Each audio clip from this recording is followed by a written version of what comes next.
Your child just spent 30 minutes on their educational app, completely focused, answering questions, earning stars. You feel like a good parent.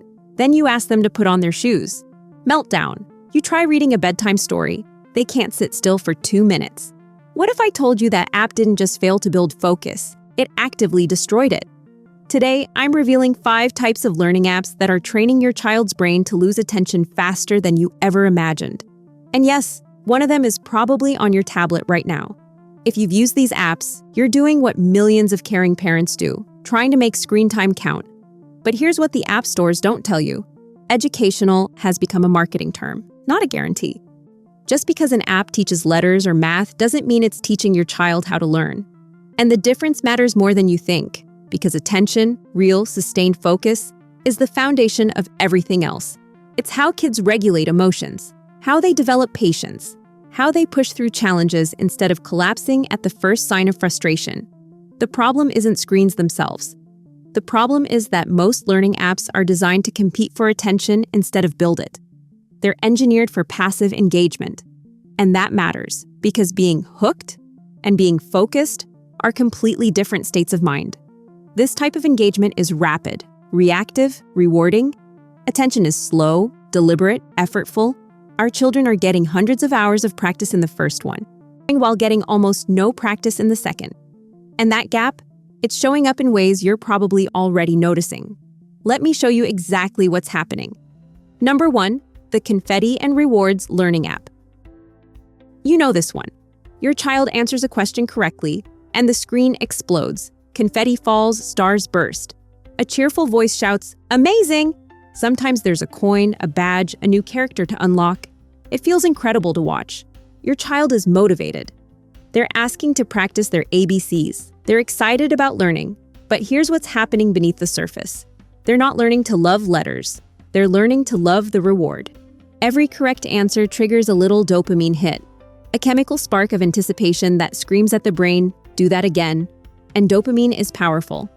It's the same neurochemical that makes us adults check our phones dozens and dozens of times a day. The problem? When learning is constantly paired with celebration, the brain starts to need that external validation to stay interested. The act of learning itself, the quiet satisfaction of understanding something new, gets buried under the fireworks. And then the cracks start to show. Your child asks, "Is this the last level?" before they've even started. They melt down when screen time ends. Not because they want to keep learning, but because the reward stream has stopped. They struggle to stick with activities that don't give instant feedback, like puzzles, books, or building blocks. A mother recently told me her daughter used to love coloring. Now, after months with these reward-heavy apps, she won't pick up a crayon unless there's a prize at the end. The quiet joy of creation, gone, replaced by, "What do I get if I finish?" They've been trained to expect applause for effort. And real life doesn't work that way. Number 2, the rapid-fire micro-lesson app. The second type looks completely different. These apps promise efficiency, 3-minute lessons, quick bursts of content, bite-sized learning that feels perfectly designed for short attention spans. And that's exactly the problem. These apps aren't meeting your child where they are. They're keeping them where they are, or worse, pushing them toward even shorter bursts of focus. Here's what happens. A lesson pops up, 90 seconds. Quiz, new topic. Quiz, new topic. The app moves fast and it feels efficient. But the brain isn't building endurance. It's being trained to task switch, to skim the surface, to move on before anything gets difficult or deep. Fast doesn't mean focused. It often means fragmented. When your child sits down for homework later, something that requires 20 minutes of sustained effort, their brain resists. Not because they can't do the work, but because they've been practicing something else, jumping from stimulus to stimulus without ever settling in. Micro-lessons aren't building attention. They're building the expectation of constant novelty. And when your child hits 4th grade and has to read a chapter book or sit through a 45-minute class, their brain doesn't know how. Because it's been practicing something else entirely, the art of moving on before anything gets hard. Number 3, the Gamified Learning Disguised as Play app. This category is sneaky because it feels like you've cracked the code. Your child isn't just playing a game, they're learning through the game. There are quests, levels, storylines, characters. It's educational. It's engaging. What could be wrong? The issue is this. When learning is always wrapped in entertainment, children start to associate education with the stimulation. The expectation becomes that learning should always feel like playing. But real learning, deep, meaningful learning, is often quiet, sometimes repetitive, occasionally boring. A child who's taught to expect constant stimulation during learning time will struggle when faced with a textbook, a worksheet, or a teacher's lecture. Not because the content is too hard, but because it's not exciting enough. Their tolerance for boredom, which is actually a critical life skill, plummets. Because here's the truth. The moment you really understand, multiplication isn't flashy. It's not when the app says, correct. It's the quiet, oh, when you realize why it works. But these apps never give kids that moment. They're already 3 levels ahead, chasing the next dopamine hit. And here's the hidden cost. In these apps, the learning is often secondary to the stimulation. The game mechanics are designed to keep kids playing, not to deepen understanding. So they're racing through worlds and collecting rewards, but retaining very little. Researchers call this the transfer deficit. Your child becomes an expert at playing the app, but often can't do the exact same math problem when you write it on a piece of paper.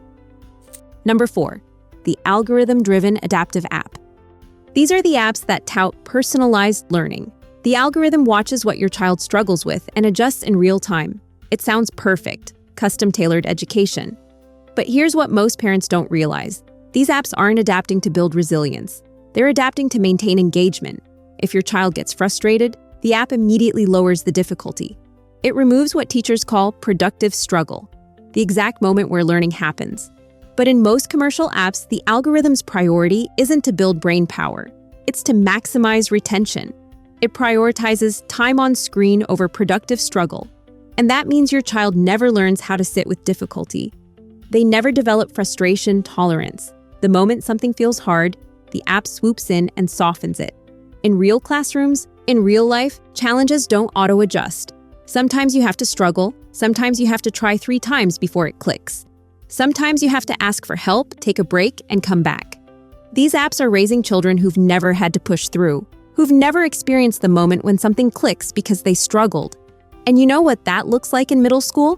A smart kid who gives up the instant something feels hard, who says, I'm just not good at math after one difficult problem. These apps are quietly removing the opportunities where real growth happens.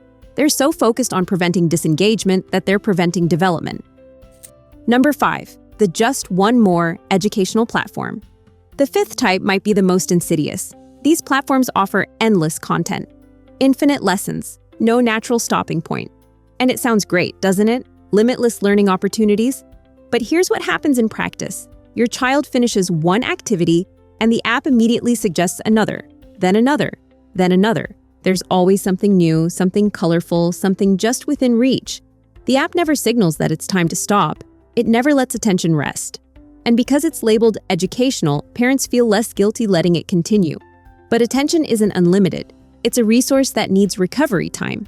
Even adults can't focus indefinitely, and children's brains are still developing the capacity to regulate themselves. When kids use these platforms, they're not practicing focus.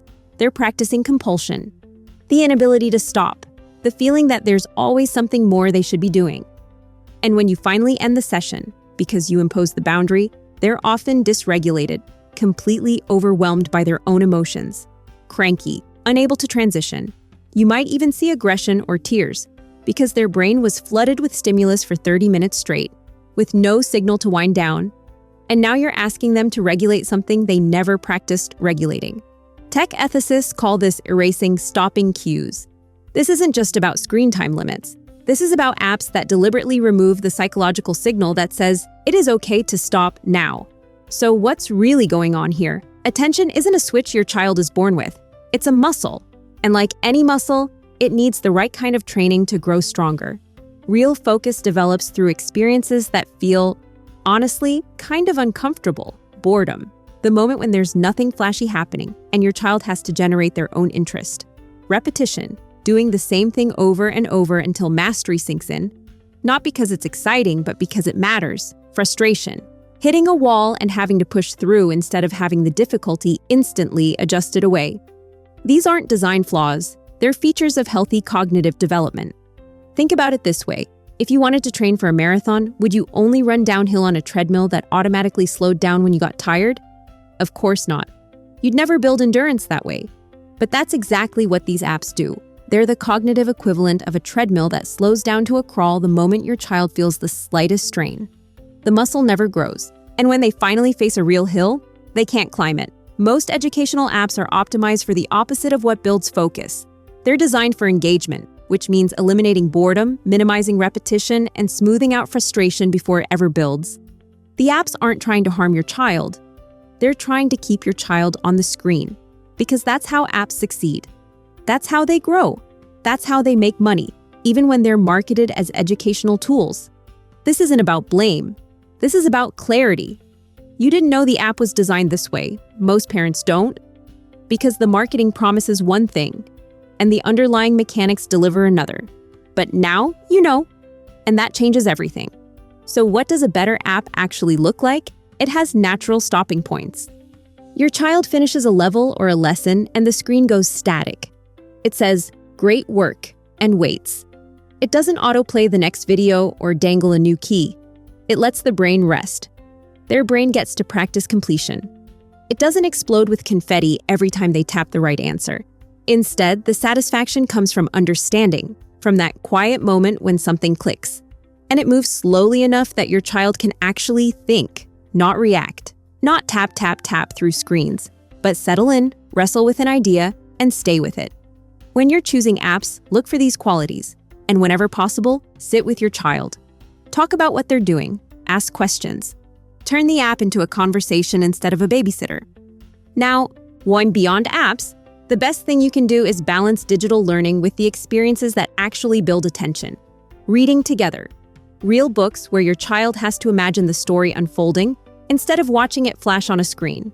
Open-ended play, blocks, art supplies, dirt, cardboard boxes, things that don't tell your child what to do next. Quiet, screen-free time. Yes, even if they're bored. Especially if they're bored. That's where creativity and focus are born. You're not trying to raise a child who never uses technology. You're trying to raise a child who can focus despite living in a distracting world. And that starts with seeing these apps for what they really are and choosing differently. Remember that 4-year-old at the beginning, the one who couldn't sit through a bedtime story. That doesn't have to be your child's future. So here's my question for you. What have you noticed? Maybe your child used to build block towers for hours and now can't focus for 5 minutes. Maybe they're asking for rewards for things they once did just for fun. Or maybe you found an app that actually respects attention, and other parents need to know. Share this with someone navigating the same questions. Drop your experiences in the comments. Because this isn't about perfect parenting, it's about seeing what's really happening and protecting what matters most. And if educational apps can quietly train distraction, the next question is unavoidable. What about the educational shows your child watches every day? That's exactly what I break down next. Tap the video on screen.